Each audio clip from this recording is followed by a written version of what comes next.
Hello everyone, welcome to my channel SW Metro official channel.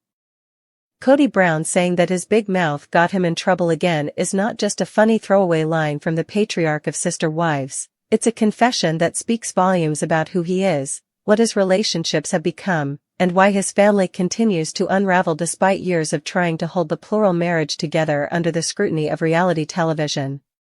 Over the years, fans have seen Kody put his foot in his mouth time and time again, whether he was insulting one wife while praising another, downplaying one child's needs while spotlighting another's accomplishments, or using his tendency to talk without thinking as a weapon in arguments that left lasting scars. When he admits that his big mouth has landed him in trouble again, he is really acknowledging the ongoing cycle of verbal missteps that have alienated Mary, Janelle, Christine, and even sometimes Robin, the one wife who was supposed to be his safe harbor.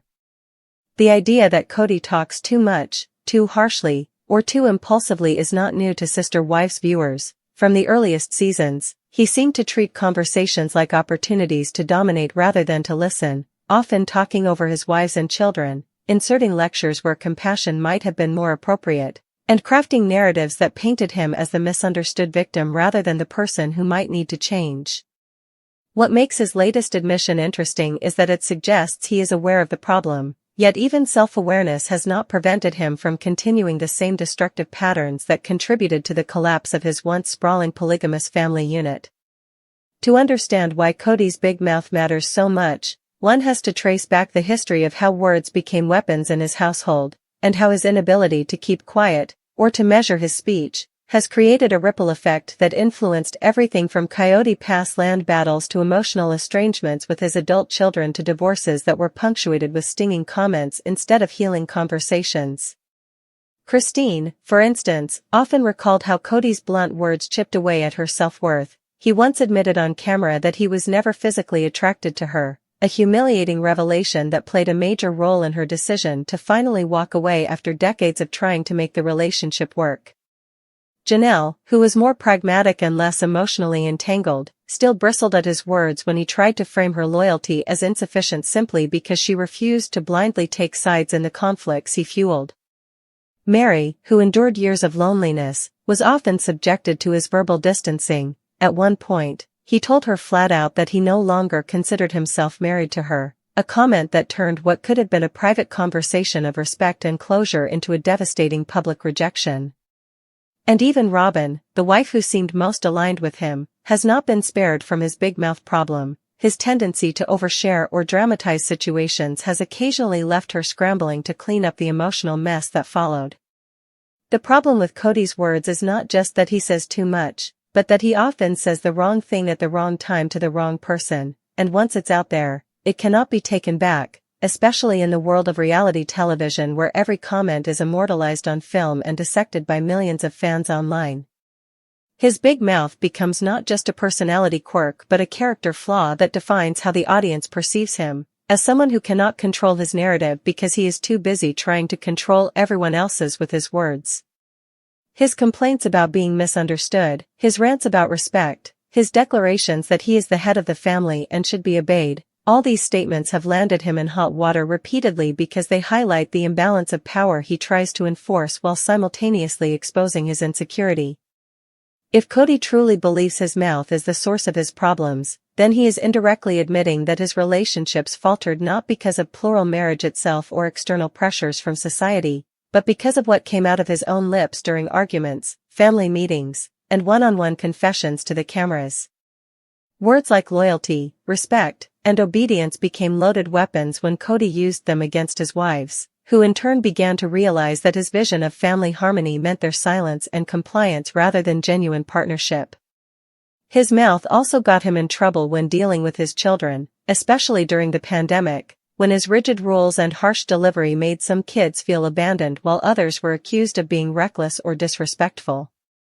His inability to soften his tone or phrase things with compassion deepened divides that might have been bridged with a gentler approach. In many ways, Kody's big mouth is symbolic of his bigger problem. He values control more than connection, and he uses his voice as the main instrument of control. Talking too much, demanding too much, complaining too much, these habits turned his words into daggers instead of olive branches, pushing away the very people he claimed to love. At the same time, his recognition that his big mouth has consequences shows that he isn't entirely blind. He knows he talks himself into trouble, yet he seems addicted to the sound of his own voice, as though silence would force him to confront the truth without the cushion of justifications and excuses. If he were to truly pause, listen, and filter his words, he might realize that what his wives and kids needed all along was not another lecture, not another decree, but simply validation, empathy, and the humility to admit that he doesn't have all the answers. But instead, his legacy on Sister Wives has been built around soundbites that went viral for the wrong reasons, from screaming about loyalty to declaring that polygamy was no longer a safe space for him, to exposing his frustrations in ways that demeaned rather than uplifted.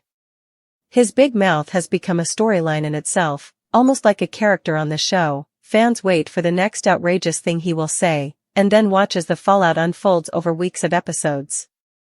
It is both tragic and fascinating that a man who wanted his family to be remembered for love, faith, and unity is now most remembered for the sharpness of his tongue and the rashness of his declarations. And the irony is that Kody himself seems to know it. When he says his big mouth got him in trouble again, there is a sense of weary self-recognition, as though he is both victim and perpetrator of the same cycle. He sabotages himself every time he lashes out in frustration or blurts out a painful truth without regard for how it lands. The trouble isn't just with his wives, it extends to how the world now sees him. TLC cameras amplify every word, fans dissect every sentence on social media, and suddenly his private venting becomes a public scandal. His big mouth has cost him not only marriages but also reputational goodwill. Even fans who once sympathized with the difficulties of managing a plural family now see him as the architect of its downfall. And yet, there is also something undeniably human about this flaw. Many people talk too much when they are defensive, insecure, or desperate to be heard. The difference is that Kody's platform magnifies the consequences, and his refusal to learn from past mistakes makes the repetition of trouble almost inevitable. His story is a cautionary tale of how words can build or break relationships, and in Kody's case, they broke more than they built. As Sister Wives continues to explore the aftermath of his fractured family, viewers may wonder whether Kody will ever truly learn to tame his tongue, or whether his big mouth will continue to be the very thing that defines his legacy. If he could step back and recognize that silence can be stronger than speech, that listening can be more healing than talking, he might salvage some of the connections that still hang by a thread. But as it stands, every time he opens his mouth, he risks burning another bridge, and the fact that he knows it yet keeps doing it suggests that the problem is no longer just his mouth, but his heart, and whether he is willing to let go of pride long enough to truly change. Until then, his statement that his big mouth got him in trouble again will keep being not just an isolated confession but the recurring refrain of a man who cannot stop sabotaging himself with the very words he uses to assert control, defend his ego, and fight battles that no one else wants to fight anymore. Kody Brown, the self-styled patriarch, a man whose leadership is as frequently questioned as his hairstyle. In a now familiar cycle of conflict, confession, and attempted contrition, Kody has once again stepped forward to offer a diagnosis for his latest relational calamity, his own big mouth. This admission is not a novel one, it is a recurring refrain in the symphony of his life, a tired melody played every time the consequences of his unchecked words come home to roost. To understand this latest iteration of trouble is to delve beyond a simple slip of the tongue and into the very core of Kody Brown's identity, a tangled web of performative masculinity, a desperate need for control, and a fundamental failure to understand that a mouth is not an independent agent but a servant of the heart and mind. The phrase big mouth itself is a masterful piece of rhetorical minimization, a folksy euphemism that deftly deflects blame from intention to accident. It conjures the image of a harmless, almost comical character, a Jim Carrey type whose lips simply flap a little too freely, causing unintended but ultimately forgivable chaos. It suggests that the words themselves were not malicious, merely excessive, that the problem was one of volume, not of venom. This framing allows Kody to position himself as a hapless victim of his own verbosity, a man who is simply too passionate, too honest, or too forthright for his own good, rather than what the evidence often suggests, a man who wields words as weapons, who speaks to dominate and dictate, and who is then shocked when those on the receiving end feel wounded and retreat. His big mouth is presented as a rogue appendage, separate from his conscious thought, rather than the primary tool through which his inner frustrations, resentments, and ego are given voice.